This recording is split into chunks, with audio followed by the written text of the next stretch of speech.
ನಮಸ್ಕಾರ, ನೀವು ನೋಡ್ತಾ ಇದ್ದೀರಾ ಜಿ ಕನ್ನಡ ನ್ಯೂಸ್. ನಾನು ಶಿವರಾಮು. ದಿನದ ಎಲ್ಲ ಪ್ರಮುಖ ಸುದ್ದಿಗಳನ್ನು ನೋಡೋಣ ವಿಶೇಷ ಸಮಾಚಾರದಲ್ಲಿ.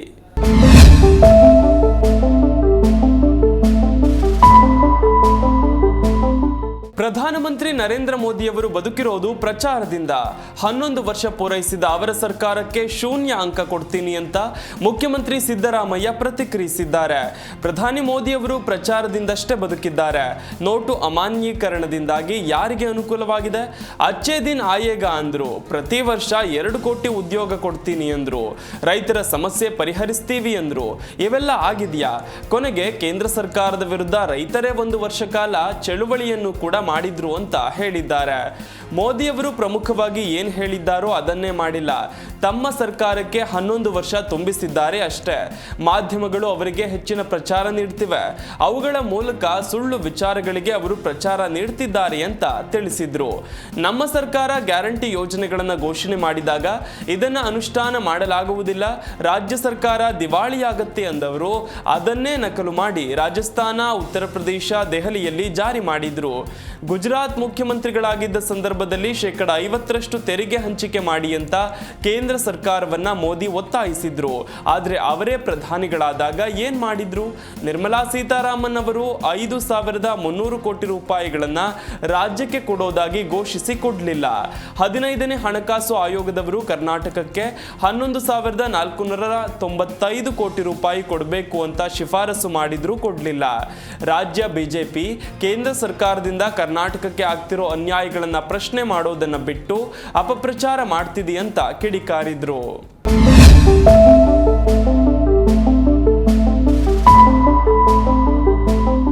ತಮಿಳುನಾಡು ಮತ್ತು ಪಶ್ಚಿಮ ಬಂಗಾಳದಲ್ಲಿ ಎನ್ಡಿಎ ಸರ್ಕಾರ ಅಧಿಕಾರಕ್ಕೆ ಬರಲಿದೆ ಅಂತ ಕೇಂದ್ರ ಗೃಹ ಸಚಿವ ಅಮಿತ್ ಶಾ ಹೇಳಿದ್ದಾರೆ. ತಮಿಳುನಾಡಿನ ಮದುರೈನಲ್ಲಿ ಪಕ್ಷದ ಮುಖಂಡರು ಮತ್ತು ಕಾರ್ಯಕರ್ತರನ್ನ ಉದ್ದೇಶಿಸಿ ಮಾತನಾಡಿದ ಅಮಿತ್ ಶಾ, ಮದುರೈಯನ್ನು ಪರಿವರ್ತನೆಯ ನಗರ ಎಂದು ಬಣ್ಣಿಸಿರುವ ಅಮಿತ್ ಶಾ, ನಮ್ಮ ಪಕ್ಷದ ಕಾರ್ಯಕರ್ತರ ಸಭೆ ಡಿಎಂಕೆ ಸರ್ಕಾರವನ್ನು ಕೆಳಗಿಳಿಸಿ ಹೊಸ ಬದಲಾವಣೆಗೆ ನಾಂದಿ ಹಾಡಲಿದೆ ಎಂದರು. ಮುಂದಿನ ವರ್ಷ ನಡೆಯಲಿರುವ ವಿಧಾನಸಭಾ ಚುನಾವಣೆಯಲ್ಲಿ ಬಿಜೆಪಿ, ಎಐಎಡಿಎಂಕೆ ನೇತೃತ್ವದಲ್ಲಿ ಎನ್ಡಿಎ ಸರ್ಕಾರ ತಮಿಳುನಾಡಿನಲ್ಲಿ ಅಧಿಕಾರದ ಚುಕ್ಕಾಣಿ ಹಿಡಿಯಲಿದೆ. ಜನರು ಡಿಎಂಕೆಯನ್ನ ಸೋಲಿಸಲಿದ್ದಾರೆ. ಡಿಎಂಕೆ ಸರ್ಕಾರ 100% ವಿಫಲ ಸರ್ಕಾರ ಅಂತ ವಾಗ್ದಾಳಿ ನಡೆಸಿದ್ರು. ರಾಜ್ಯ, ಜಿಲ್ಲಾ ಮತ್ತು ಮಂಡಲ ಮಟ್ಟದ ಪಕ್ಷದ ಪದಾಧಿಕಾರಿಗಳನ್ನು ಉದ್ದೇಶಿಸಿ ಮಾತನಾಡುವ ಮೊದಲು ಅಮಿತ್ ಶಾ ರಾಜ್ಯ ಕೋರ್ ಸಮಿತಿಯ ಸಭೆಯ ಅಧ್ಯಕ್ಷತೆ ವಹಿಸಿದ್ದರು. ಪ್ರಸಿದ್ಧ ಮದುರೈ ಮೀನಾಕ್ಷಿ ದೇವಸ್ಥಾನಕ್ಕೆ ಭೇಟಿ ನೀಡಿ ಪೂಜೆ ಸಲ್ಲಿಸಿದ್ರು. ಏಪ್ರಿಲ್ನಲ್ಲಿ ತಮಿಳುನಾಡಿಗೆ ಭೇಟಿ ನೀಡಿದ ಸಂದರ್ಭದಲ್ಲಿ ಎಐಎಡಿಎಂಕೆ ಜೊತೆಗಿನ ಮರು ಮೈತ್ರಿಯ ಬಗ್ಗೆ ಅಮಿತ್ ಶಾ ಘೋಷಿಸಿದ್ರು.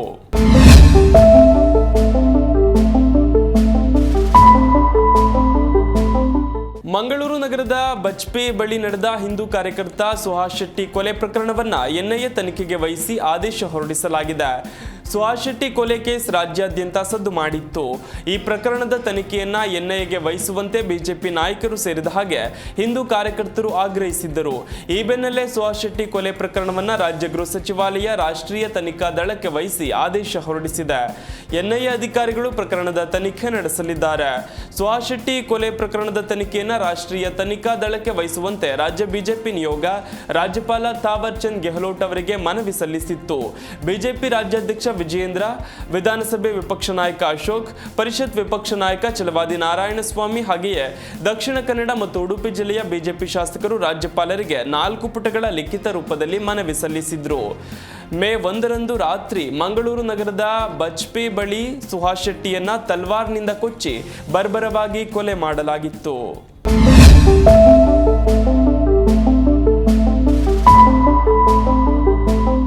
ಇಂದಿನಿಂದ ಬೆಂಗಳೂರಿನಲ್ಲಿ ಹಗುರ ಮಳೆಯಾಗುವ ಸಾಧ್ಯತೆ ಇದ್ದು ವಾರಾಂತ್ಯದ ವೇಳೆಗೆ ಮಳೆಯ ಆರ್ಭಟ ಹೆಚ್ಚಾಗಲಿದೆ ಎಂದು ಭಾರತೀಯ ಹವಾಮಾನ ಇಲಾಖೆ ಮಾಹಿತಿ ನೀಡಿದೆ. ಬೆಂಗಳೂರು, ಚಿಕ್ಕಬಳ್ಳಾಪುರ, ಚಾಮರಾಜನಗರ, ಮಂಡ್ಯ ಮತ್ತು ರಾಮನಗರ ಸೇರಿದಂತೆ ದಕ್ಷಿಣ ಒಳನಾಡಿನ ಪ್ರದೇಶದಲ್ಲಿ ಹಗುರದಿಂದ ಭಾರಿ ಮಳೆಯಾಗುವ ಸಾಧ್ಯತೆ ಇದೆ ಎಂದು ಮುನ್ಸೂಚನೆ ನೀಡಿದೆ.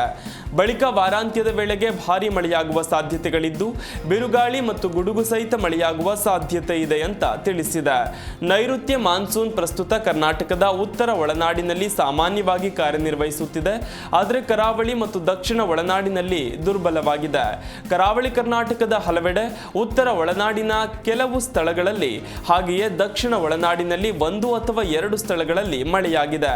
ನಾಳೆ ಬೆಂಗಳೂರು ನಗರ ಮತ್ತು ಗ್ರಾಮಾಂತರ, ಚಿಕ್ಕಬಳ್ಳಾಪುರ, ರಾಮನಗರ, ತುಮಕೂರು ಮತ್ತು ಕೋಲಾರ ಜಿಲ್ಲೆಗಳಲ್ಲಿ 1 ಅಥವಾ 2 ಸ್ಥಳಗಳಲ್ಲಿ ಬಿರುಗಾಳಿ ಸಹಿತ ಭಾರೀ ಮಳೆ ಅಥವಾ ಗುಡುಗು ಸಹಿತ ಮಳೆಯಾಗುವ ನಿರೀಕ್ಷೆ ಇದೆ.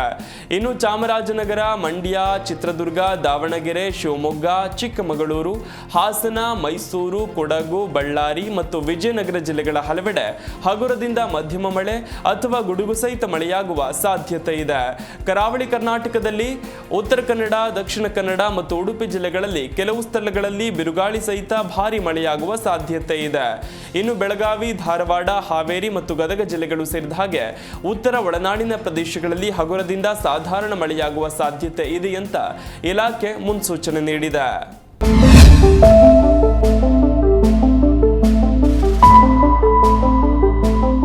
ದೇಶಾದ್ಯಂತ ಸಂಚಲನ ಸೃಷ್ಟಿಸಿದ್ದ ಹನಿಮೂನ್ಗೆ ತೆರಳಿದ್ದ ಇಂದೋರ್ ಉದ್ಯಮಿ ರಾಜಾ ರಘುವಂಶಿ ಹತ್ಯೆ ಪ್ರಕರಣ ಭೇದಿಸುವಲ್ಲಿ ಪೊಲೀಸರು ಯಶಸ್ವಿಯಾಗಿದ್ದಾರೆ. ಪ್ರಕರಣದಲ್ಲಿ ವಧು ಸೋನಂ ಸುಪಾರಿ ಕೊಟ್ಟು ತನ್ನ ಪತಿಯ ಕೊಲೆ ಮಾಡಿಸಿರುವ ಆಘಾತಕಾರಿ ವಿಚಾರ ಬಹಿರಂಗವಾಗಿದೆ. ಸೋನಂ ಹಾಗೂ ಇತರ 3 ಆರೋಪಿಗಳನ್ನು ಪೊಲೀಸರು ಬಂಧಿಸಿದ್ದಾರೆ.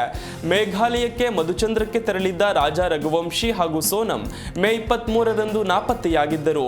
ಫೋನ್ ಸ್ವಿಚ್ಡ್ ಆಫ್ ಆಗಿದ್ದರಿಂದ ಸಂಪರ್ಕಿಸಲಾಗದೆ ಕುಟುಂಬಸ್ಥರು ಶಿಲ್ಲಾಂಗ್ಗೆ ತೆರಳಿ ಪೊಲೀಸ್ ಪ್ರಕರಣ ದಾಖಲಿಸಿದ್ದರು. ಬಳಿಕ ಹುಡುಕಾಟ ನಡೆಸಿದಾಗ ಜೂನ್ 2ರಂದು ವೈಸವಾಂಗ್ ಜಲಪಾತದ ಕಮರಿಯಲ್ಲಿ ರಘುವಂಶಿ ಮೃತದೇಹ ಪತ್ತೆಯಾಗಿತ್ತು.